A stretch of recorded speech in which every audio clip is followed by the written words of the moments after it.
Welcome to Headline News 24/7. Please click like and subscribe. Trump just broke first $100 trillion barrier in history after Democrats said he couldn't do it. The naysayers on the left said it could not be done. Many progressives warned American voters that electing President Donald Trump would be disastrous for the economy and a surefire way to get a repeat of the disastrous crash of 2008 and 2009. Hillary Clinton even proclaimed to one and all that electing Trump to the presidency would surely cause yet another recession. An article from CNN Money from October 24, 2016, proclaims, "Almost everyone on Wall Street currently predicts Hillary Clinton will win the White House. A Trump triumph would likely cause investors to flee stocks to the safety of gold and bonds." Yet here we are 2 years into a Trump presidency in defiance of predictions otherwise, and the Fed has unveiled the latest snapshot of the U.S. household sector as of March 31, 2018, in the Fed's latest Flow of Funds report.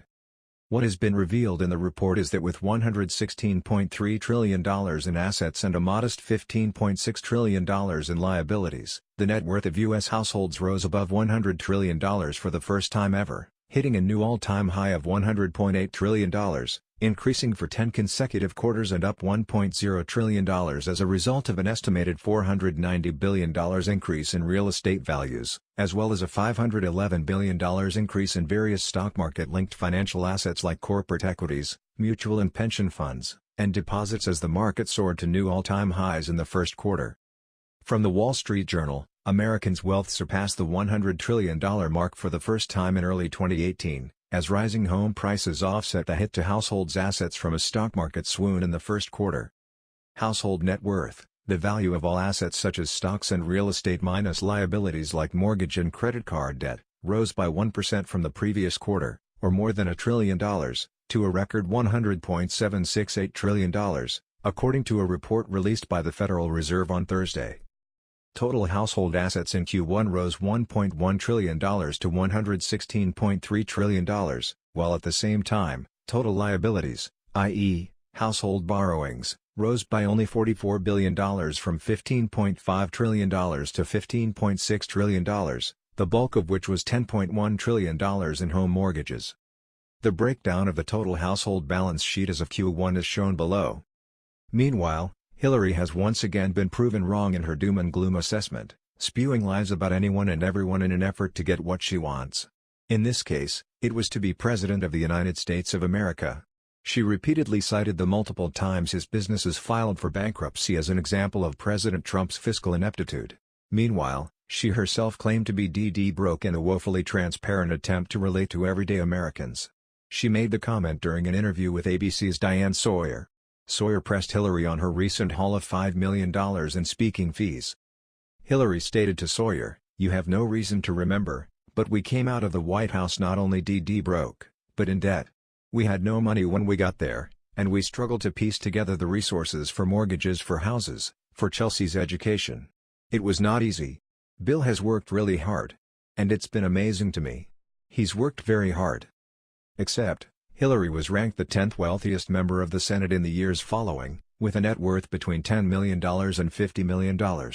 A few weeks before they left the White House, the Clintons were able to muster a cash down payment of $855,000 and secure a $1.995 million mortgage. This hardly fits the common meaning of DD broke. She also completely ignored the fact that many successful people, including past presidents, have gone through rough financial patches only to recover, earning back what they lost and more. Presidents Thomas Jefferson, Abraham Lincoln, Ulysses S. Grant, and William McKinley were also forced to file for bankruptcy during their lifetimes. What Hillary failed to capture or even mention is that President Trump has always managed to earn back what he lost, and even more. He has been remarkably business savvy, working hard for the American people since his election. He has chosen to take no paycheck while in office but instead has chosen to donate that paycheck to various entities in an effort to further help the American people. The rising property valuations are an especially encouraging sign, given the hit the housing market took back in 2008, leaving many Americans with negative equity or in foreclosure. Overall, the value of households' real estate rose by $489.6 billion. This reflects how high home prices are rising across the nation. Given that the largest asset most Americans possess is their homes, this is huge. This economic turnaround could never have happened under a Hillary Clinton presidency or former President Obama. Hillary and Obama spent more time meeting with celebrities, touting their own supposed accomplishments that work to the detriment of Americans coast to coast and taking selfies. Working hard for the American people? What is that? Meanwhile, President Trump continues his hard work for the American people and it is paying off, bigly. Unemployment is at historic lows. Trade deals have never been better. Now America's overall personal wealth is seeing a significant upswing.